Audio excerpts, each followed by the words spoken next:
Baldur was one of the most cherished of all the gods, a being whose presence brought light and joy to Asgard. He was the son of Odin, the All-Father, and Frigg, the wise and loving goddess of marriage, whose heart overflowed with maternal warmth for him. Baldur was brave, gentle, and radiant, the very embodiment of goodness and harmony. Wherever he went, laughter seemed to ripple in his wake. Flowers and trees leaned toward him, opening their blossoms as though smiling. Even the most stubborn of hearts softened in his presence, and sorrow, be it in mortal men, elves, or gods, seemed to melt away beneath the glow of his spirit. The gods and mortals alike adored him, often saying that the sun itself lingered longer to bask in his glory, and the songs of birds seemed sweeter when he walked among them. Yet even the brightest light cannot remain untouched by shadow. One night, Baldur was visited by strange and troubling dreams. In the quiet of his chamber, while the moonlight played upon golden banners and polished shields, he saw a darkness creeping across the 9 realms. It was not a darkness of mere absence of light, but a tangible, choking gloom that threatened to devour everything it touched. In his visions, he saw flames, broken swords, the cries of the innocent, and shadows stretching from the high halls of Asgard to the smallest glades of Midgard. At the heart of this nightmare loomed an image he could not bear, a shadowy hand reaching for him. Terrified, he awoke with a shiver that ran through even his glowing form, and he knew that fate had whispered a warning of death and calamity. The gods, sensing his unease, gathered in council. The whisper of doom traveled quickly through the halls of Asgard. Freyja, goddess of love and battle, pressed her hands to her face, while Thor clenched his fists, a storm of worry behind his eyes. All turned to Odin, their king, father, and the keeper of wisdom, hoping he could uncover the meaning of the dark omen. Without delay, Odin mounted his 8-legged steed Sleipnir, whose hooves rang like thunder across the realms. He traversed frost-bitten mountains, mist-shrouded forests, and shadowed rivers until he reached the underworld, the realm of hell, where the living dared not linger. In the halls of the dead, shrouded in eternal twilight, Odin found the seeress who alone held knowledge of fates hidden from the living. The halls were vast and solemn, adorned as though for a grand, ghostly feast. Long tables carved from black stone stretched into the distance, and faint, sorrowful whispers filled the air. Odin awakened the seeress, who opened eyes older than time itself. "What is this celebration I see?" Odin asked, his voice steady though his heart quailed. The seeress smiled a grim, knowing smile. "The guest of honor is Baldur," she said, recounting the terrible prophecy of his death. Only when she noticed the desperate plea hidden behind Odin's one-eyed gaze did she realize the true identity of the god before her. The prophecy was unyielding. Baldur was destined to die.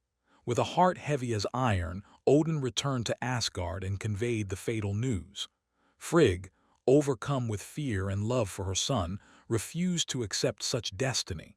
She resolved to defy fate itself.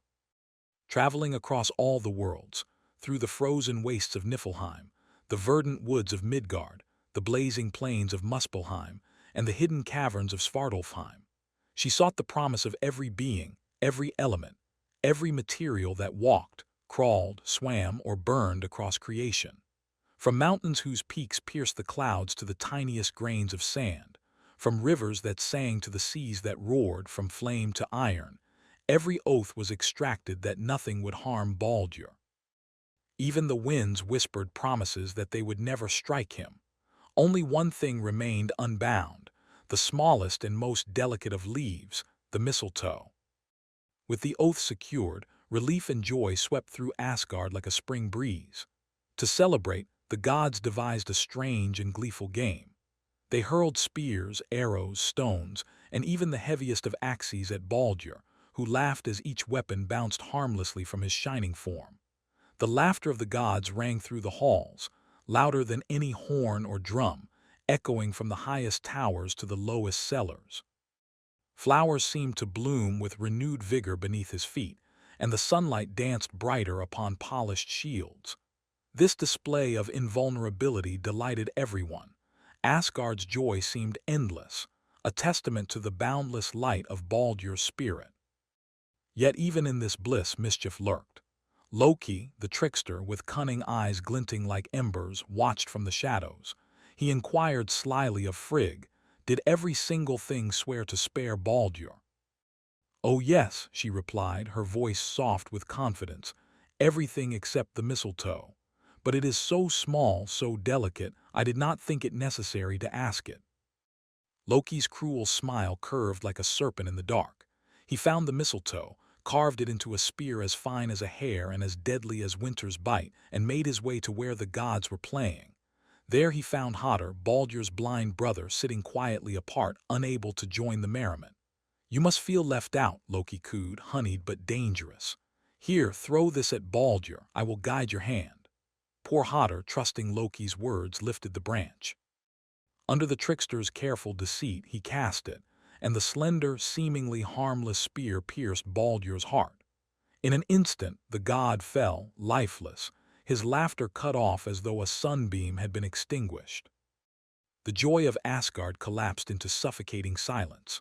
Frigg's screams echoed like thunder through the halls, and Odin's tears fell upon the golden floor. The bright light of Baldur's presence, which had warmed gods and mortals alike, was gone, leaving the world in sudden shadow. This was not merely the death of a god, it was the first tremor of Ragnarok, the inevitable end that would one day sweep across the 9 realms, consuming gods, giants, and mortals alike. The gods resolved to act. Someone would need to journey to the land of the dead and plead for Baldur's return. Hermod, one of Odin's lesser-known sons, stepped forward, though his heart trembled at the thought. Mounting Sleipnir, he rode for 9 endless nights, across shadowed valleys where the air was thick with sorrow, roaring rivers that gnawed at the banks, and jagged mountains that seemed to pierce the sky itself, until he reached the cold, dark gates of hell. At the river Jejal, the giantess Modgud, grim and unyielding, barred his passage. She questioned his purpose, scrutinizing his courage and resolve. Hermod, humble yet unwavering, spoke truth and begged with the honor of a son and a brother. Satisfied, Modgud allowed him passage. He crossed the frozen river and entered Hell's halls, where the air was heavy with the scent of frost and despair. Upon her throne sat Hel herself, half fair and half terrible, the mistress of the underworld, her gaze piercing and unblinking. Beside her, pale and sorrowful, lay Baldur, a light dimmed, yet still radiant in memory. Hermod knelt, voice quivering, and pleaded for his brother's release. He spoke of the grief that swept across the 9 realms, of gods and mortals alike mourning Baldur's absence, of the longing for the return of his light. Hel's voice, cold as the deepest winter, responded. Baldur could be freed only if every being in existence, creatures, trees, rivers, mountains, and even the smallest insects, shed tears of sorrow. If a single being refused, Baldur would remain in her shadowed halls forever. Messengers were sent to all corners of the cosmos. The seas wept, the forests wept, mountains and rivers mourned, and even the tiniest creatures, ants, birds, and butterflies, offered sorrow. Yet one being refused. Thok, a giantess of heart as cold as ice, would not weep. And when the truth was revealed, it was none other than Loki, ever weaving mischief even in the face of deathly grief. Thus Baldur remained in Hel's somber realm. His light, warmth, and laughter, the very essence of joy and life, were absent from the 9 realms. The gods mourned, performing a funeral of unprecedented sorrow. Baldur's ship, Hringhorni, was prepared as a pyre. When it became stuck in the sand, the mighty giantess Hyrrockin was summoned. She pushed with such force that the earth trembled beneath her hands. Baldur's wife, Nanna, overwhelmed by grief, died beside him and was placed upon the pyre. Flames rose high, Thor consecrating them with his hammer, Odin leaving his cherished ring Draupnir, and Baldur's horse entering the fire to honor its master.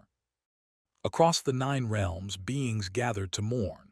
Gods, giants, elves, dwarves, valkyries, and mortals wept alike. Even the wind seemed to carry the sorrow of creation, and the first threads of Ragnarok began to stir. In death, Baldur's tale became legend, a story of light and shadow, of love and the fragile nature of life. The cunning of Loki, the devotion of Frigg, the courage of Hermod, all intertwined to remind the world that even gods are bound by fate, and that joy and sorrow, light and darkness are forever intertwined, echoing through the hearts of all who dwell in the nine realms.